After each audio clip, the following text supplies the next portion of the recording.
नमस्ते दोस्तों, हमारे चैनल रश्मि बायोटी स्टोरीज़ में आप सभी का स्वागत है। तो चलिए शुरू करते हैं आज की कहानी। प्राची को आज बहुत ज़्यादा बेचैनी हो रही थी।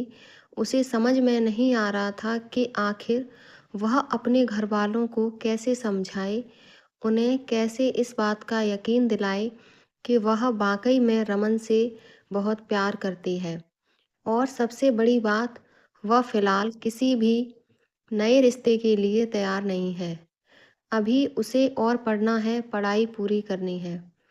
वैसे भी ये उसके कॉलेज का आखिरी साल है।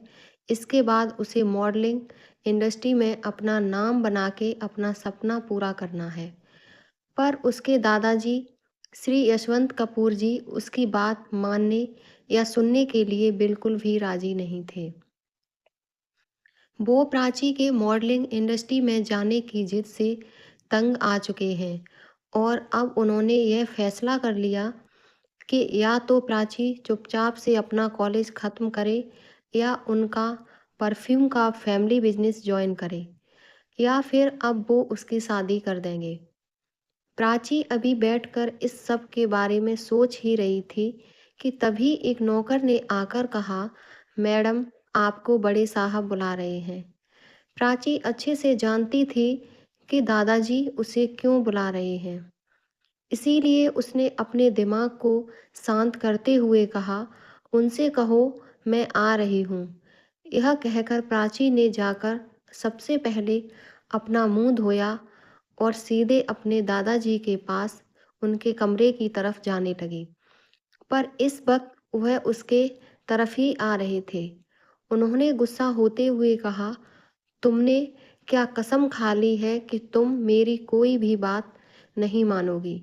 मैंने तुम्हें साफ तौर पर मना किया था कि तुम किसी मॉडलिंग इंडस्ट्री में नहीं जा रही हो।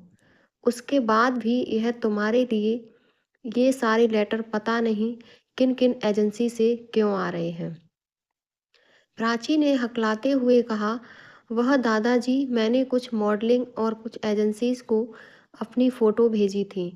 उन लोगों ने शायद मेरी फ़ोटो देखी होंगी और शायद उन्हें मेरी फ़ोटो पसंद आई होगी। इसीलिए ये सब। प्राची अपनी बात पूरी करती उसके पहले ही उसके दादाजी ने लगभग चिल्लाते हुए कहा, जब मैंने तुम्हें साफ शब्दों में कह दिया है कि तुम किसी भी तरीके की फिल्म इंडस्ट्री में नहीं जाओगी, तब तुम्हें वह बात समझ में क्यों नहीं आती? एक बात कान खोलकर अच्छे से सुन लो, कपूर खानदान की औरतें इस तरीके के दिखावटी धंधों में नहीं जाती। हम बिजनेस वालों परिवार है, अगर कुछ करना है तो बिजनेस करो। ऐसे घटिया प्रोफेशन में क्या क्या होता है वो सब मुझसे बुलवाकर मुझे मेरी जवान खराब करने के लिए मत मजबूर करो, वरना इस इंडस्ट्री के काले चिट्ठे में बहुत अच्छे से जानता हूँ और समझता हूँ। यह कहकर यशवंत कपूर जी गुस्सा होकर उल्टे पैर प्राची के कमरे से बाहर चले गए और जाते जाते प्राची के सामने उन सभी लेटर्स को जमीन पर पटकते हुए गए थे। प्राची को समझ नहीं आ रहा था कि वो क्या करे। वो अपने दादाजी के खिलाफ भी नहीं जाना चाहती थी और रमन को और उन दोनों का सपने को इस तरह तोड़ना अभी भी नहीं चाहती थी। प्राची ने चुपचाप से उन सभी लेटर्स को उठाया जिनमें और वापस अपने कमरे के अंदर आ गई। इन लेटर्स में उसकी फोटोज को सहारा गया था। वह सभी मॉडलिंग एजेंसीज उसके साथ काम करना चाहती थीं। हालांकि किसी को भी इतनी आसानी से मॉडल बनने का मौका नहीं मिलता, पर क्योंकि प्राची का कॉलेज शहर का सबसे बड़ा कॉलेज था और इसीलिए लगभग हर किसी मॉडलिंग एजेंसी की नज़र इन कॉलेजेस पर होती है ताकि यहाँ से नया मॉडल निकल कर आ सके।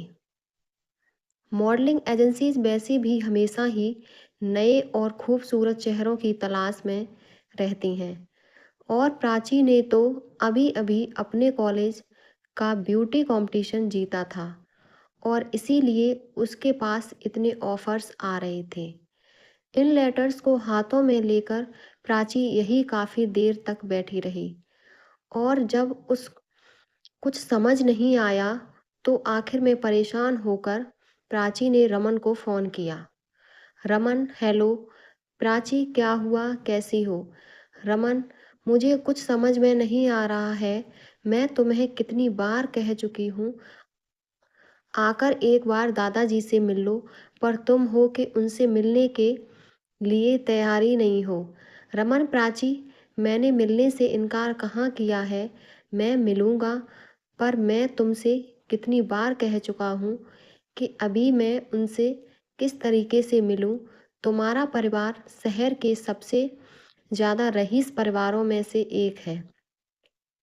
मैं उनके सामने किस मुंह से जाऊंगा?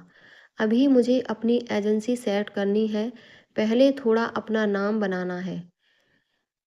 रमन अभी बोल ही रहा कि प्राची ने बीच में ही उसकी बात काटते हुए कहा, पर तब तक दादाजी मेरी शादी कहीं और करा देंगे। रमन, तो तुम उनकी बात मानकर उनका परफ्यूम बिजनेस ज्वाइन क्यों नहीं कर लेते? फिल्म इंडस्ट्री में आगे तुम्हारे करियर को बनाने के लिए मैं हूं ना। 2-4 साल उनके पास नौकरी कर लो, उससे हमारी एजेंसी के लिए अच्छा खासा फंड भी खड़ा हो जाएगा। इसका पार्ट सेकंड देखने के लिए आप हमारे चैनल को subscribe, like and share, comment करें।